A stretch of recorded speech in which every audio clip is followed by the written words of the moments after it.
Hello friends, welcome to banking today channel.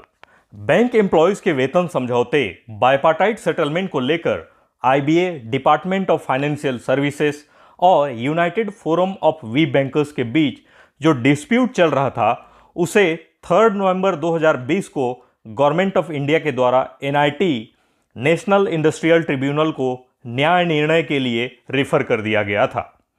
जिसके संदर्भ में एनआईटी के सेक्रेटरी ने 26 नवंबर 2020 को इसकी पहली सुनवाई के लिए आईबीए, डीएफएस के सेक्रेटरी, यूएफबीयू के कन्वेनर और सभी बैंक यूनियंस के जनरल सेक्रेटरीज को नोटिस भेजा था और इसके साथ साथ सभी पार्टिसिपेटिंग बैंक्स के सीएमडीज को भी नोटिस भेजा गया था कि पहली सुनवाई के दिन 4 फरवरी 2021 को उपस्थित हों ताकि इस केस की सुनवाई को आगे बढ़ाया जा सके। और जब यह नोटिस इशू किया गया था तब नोटिस डेट 26 नवंबर 2020 के 2 सप्ताह के अंदर सभी respondents, we bankers, IBA, DFS, सभी यूनियंस और पार्टिसिपेटिंग बैंक्स के अधिकारियों को अपना अपना स्टेटमेंट्स जो कि इस केस से संबंधित हों प्रेषित करने के लिए कहा था और अपना अपना स्टेटमेंट्स आपस में सभी को शेयर करने के लिए भी आदेशित किया था। और जब स्टेटमेंट्स एक दूसरे को मिल जाएं उसके 2 सप्ताह के अंदर अपना अपना रिजॉइंडर मतलब प्रत्युत्तर ट्रिब्यूनल को और आपस में एक दूसरे के साथ शेयर करने के लिए भी कहा था।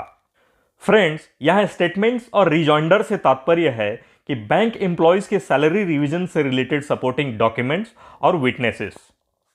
जिसमें वी बैंकर्स बाइपार्टाइट सेटलमेंट को अवैधानिक कैसे है यह बताएंगे और अपोजिशन पार्टीज कैसे वैधानिक है यह बताएंगे, जिसके बेसिस पर ट्रिब्यूनल अपनी सुनवाई दे सके।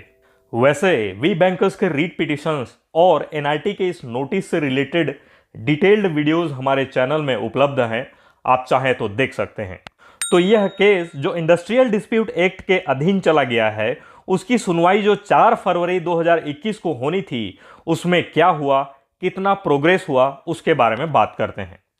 वी बैंकर्स के वेबसाइट के अनुसार सभी बैंकों के रिप्रेजेंटेटिव्स इस सुनवाई में उपस्थित थे, परंतु यूनियंस, आईबीए और डीएफएस से कोई भी रिप्रेजेंटेटिव उपस्थित ही नहीं हुए और ये क्यों उपस्थित नहीं हुए उसका रीजन नहीं बताया गया है। और एनआईटी के कोर्ट में जो बैंकों के रिप्रेजेंटेटिव्स उपस्थित थे वे भी इस सुनवाई को आगे बढ़ाने के लिए, टालने के लिए एक बहाना बना दिया। बहाना यह कि जो स्टेटमेंट्स एक दूसरे को शेयर करने को कहा गया था उसमें से वी बैंकर्स का स्टेटमेंट हमको नहीं मिला है यह बोल दिया गया, जबकि वी बैंकर्स ने 3 जनवरी 2021 को स्टेटमेंट भेजे जाने वाला मेल का प्रूफ भी दिखाया,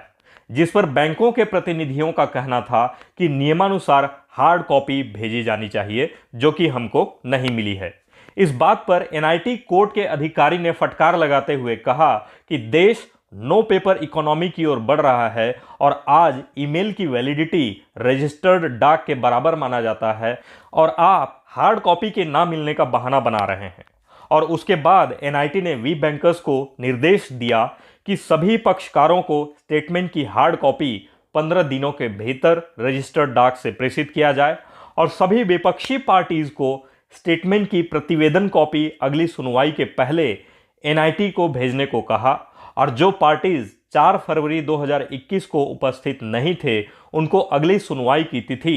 28 अप्रैल 2021 को उपस्थित होने के लिए आदेशित किया। तो इस प्रकार से अब वी बैंकर्स के एनआईटी केस की सुनवाई को अब नई तिथि मिल गई है 28 अप्रैल 2021 को। तो फ्रेंड्स, कोर्ट केसेस तो लंबा चलते ही हैं, लेकिन यहाँ एक सवाल भी उठता है कि कैसे कोई ट्रेड यूनियन या आईबीए और डीएफएस किसी कोर्ट के आदेश को दरकिनार करते हुए उपस्थित नहीं हुए। और दूसरा सवाल यह भी उठता है कि क्या अगली सुनवाई 28 अप्रैल 2021 को ये लोग उपस्थित होंगे।